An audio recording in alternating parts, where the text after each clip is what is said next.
అలా చేస్తున్నాను. ఊరికే చిన్న కెమెరా పట్టుకున్నారు, 15 days లో నా షూట్ ఫినిష్ చేసేసారు.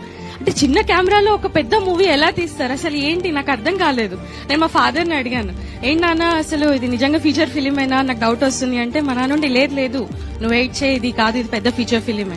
అండ్ మా అన్నయ్యకి థ్యాంక్స్ చెప్పాలి, మా అన్నయ్య నాకు చాలా కాన్ఫిడెన్స్ ఇచ్చారు ఈ మూవీలో.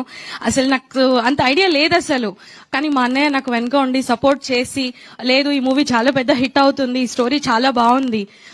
అలాగే నేను సీతారామ మూవీ డైరెక్టర్ గారిని కలిసినప్పుడు సార్ ఈ మూవీ చూసారంట, చూసి ఈ మూవీ చాలా బాగుంది అసలు అంటే నేను అసలు నమ్మలేదు, అసలు ఈ మూవీ మీరు చూసారా అంటే నాకు ఇంత రికగ్నైజేషన్ ఇచ్చారు. అండ్ ఈ రోజు ఈ బిగ్ స్క్రీన్ ముందు చూసినప్పుడు I was so shocked and surprise.